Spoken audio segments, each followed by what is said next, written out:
Tell me about the good old We're going to days. talk about the good old days. Let's knock this out of the park. Okay. VCRs. VCRs. Gosh. Yeah, see, this is VCRs for old geezers like us. We remember a time before there was a practical way to record your media at home, right? You would, if you weren't home to watch a show, you'd miss that show. And you had to hope that it was something that would be rerun later in the season. And if it wasn't, you were out of luck, which kind of falls into the whole storyline with the whole Star Wars holiday special. If you weren't home that night in November when it was broadcast, you missed it, and you never got another chance to see it ever again. They didn't make it a yearly thing. They showed the Star Wars holiday special. Nope. It was one and done and never returned again. And that was sad. But the reason we have it today was because there was at least two people in the country who had, I'm not even sure they were VCRs at the time. They may have been VTRs.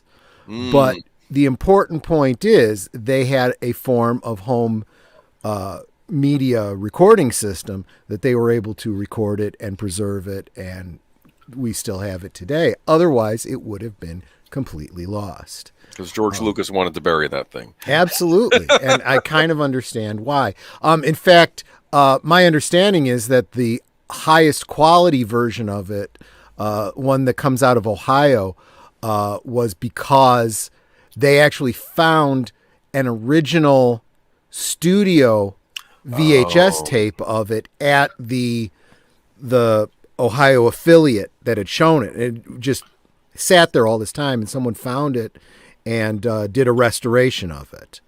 And that's why it exists. But it exists with all the commercials that were shown in Ohio at the time. So that's actually kind of a neat thing about it. Sometimes having these old commercials in with these old shows is kind of interesting. But yeah, prior to the late 70s or so, no way to record a show, you know? Yeah.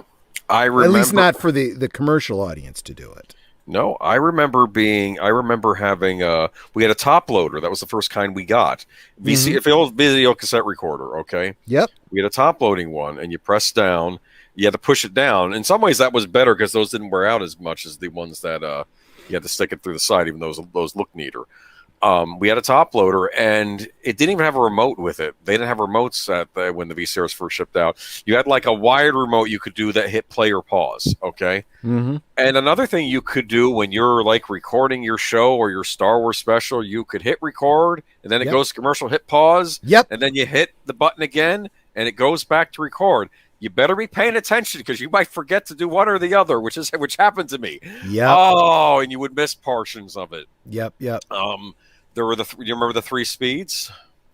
Yeah, there was extended play, SLP, which was the one that took up to 6 hours. Standard long play or something like that, and lowest quality. Yeah. Yeah, whatever. And I think SP was the best quality, but that only could take up 2 hours of speed. So it was a question of, because when they first started, those individual tapes, the blank tapes, were pretty expensive.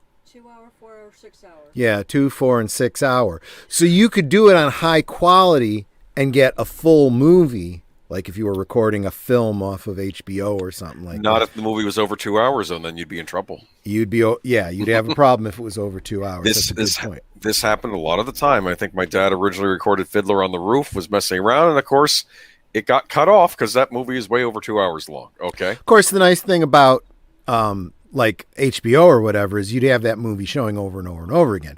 So you could do it, at best quality up to 2 hours.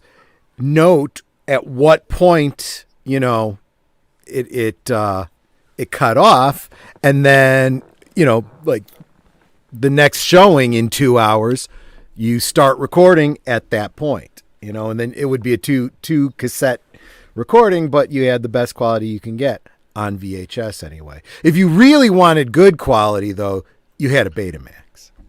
Yeah, Betamax. Yeah, that was a. It's funny if you ever watch the movie Autofocus. I think William Dafoe plays a guy who was trying to. His big thing was he introduced John Crane to the VTR, which, like you said, was the videotape recorder. Yep. And he's like, I can help you hook up the new VTR. And he's like, no, that's okay. Oh, you're going to beta, aren't you? Everyone's going to beta. And he was very angry. That's a disturbing that's movie. another one of those, and this is one of those history doesn't repeat itself, but it rhymes kind of situations. There was that whole war between VHS and Betamax. Mm-hmm. Betamax actually being the better quality commercial product for a number of reasons.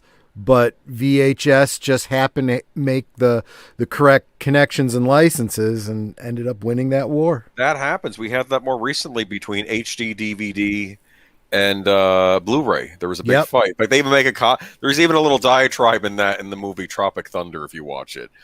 And the guy's trying to talk to the Robert Downey Jr. character, and he's explaining about and then the Robert Jr.'s like, wait a minute, you talking to me? I don't want to hear this. He's got really angry, like, don't talk to me about this nonsense. It's like, Rosefire, I remember a few occasions trying to record Sailor Moon on VHS while it aired on Cartoon Network and failing. I just waited to grab random episodes on VHS at Blockbusters. Yeah. I have to admit, some kids, they have their little prodigy moments, okay? And some learn how to master the violin or, do complex computations. And I knew how to program the VCR. Yeah. That was my big talent, which has served me well to this day. Okay. Anyway, no, I knew how to set up timers, and I could record Sailor Moon, which I did. Okay. Yeah. Off Cartoon Network and even the earlier syndicated shows. And I used to record all sorts of things. I used to record Inspector Gadget. Remember Inspector Gadget? Okay. Inspector Gadget. I knew how to set up timers. The worst Doctor Who I used to record, the old BBC series, right? When they would show that, and I would try to fit 3 on a tape, right? Because of course I'm a kid. I'm lucky my dad even buys me 1 VHS tape, so I'm going to try to put 3 on at once, right? So I would put 3. In fact, I don't know if I'd get into trouble for using all the VHS tapes in the house recording adult Doctor Who episodes, but I would record one, and then I would record another one right after another one. One time, it really messed me up because I believe it was a Tom Baker episode, and I believe it was the season finale where Layla, right? That was the Jungle Girl, right? That was with him. Oh, the second companion, was that her name? Leela. Leela, yeah. Leela, okay, yeah. And that was her last episode. And I missed the last 2 episodes because it wasn't a 4-parter, it was a 6-parter. Oh. They did something very clever with that episode back in the day. I think there was an alien race invading Gallifrey, and Tom Baker has to stop them from invading Gallifrey, and he finally stops them, and they're off to get in the TARDIS, and then there's a Centauran standing right there, and then, that other race, they were working for the Centaurans, and now the Centaurans are invading, and the last 2 episodes was him going up against the Centaurans that were trying to invade Gallifrey because, the Centaurans want time travel technology. That was kind of a running thing on Doctor Who. And, of course, he stops them, but that was another 2 parts, and I missed it because I didn't record for the proper amount of time. I used to hate it when that happened. Or stupid PBS is having one of their telethons. And that was killer for recording purposes, yeah. Yeah, you're power absolutely outages. Right. You set the AM instead of the PM. So I would make mistakes recording things. Yeah, and that would bug you if you're like recording shows and you're wanting to see, because especially if you're a kid coming home from school, sometimes they would air those shows at 4:00, but then like your cartoons, but sometimes they might air them earlier. And how are you going to watch them? Well, here's the interesting thing about that. Even before, okay, so you're talking about like late 70s, early 80s here. I'm saying early 80s, yeah. But keep in mind, the Doctor Who goes. We got one in 82. Mm-hmm. Right. Doctor Who goes all the way back to the early 60s, right? So, there was a time literally before it was even possible for the average person to, even if they were very wealthy and owned the very first VTR, there was a time before that. And the best you could do if you wanted to preserve that episode of Doctor Who for yourself was with a little audio cassette recorder and record the audio and tell everyone in the room to be quiet because I'm recording Doctor Who. I don't want to hear the sound from the dining room or whatever, right? And you literally would record it off the air. And to this day, that is why the audio recording of every single Doctor Who episode exists. There are a lot of lost episodes for a lot of reasons. There's a lot of YouTube videos out there about why that happened, why old shows were shown, maybe they got rerun once and then the tapes were wiped. So those episodes are no longer available.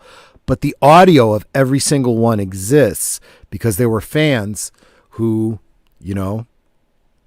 were early adopters of own physical media, and that was the best they could do. Yeah. So they had their own, in quotes, illegal copy of the audio.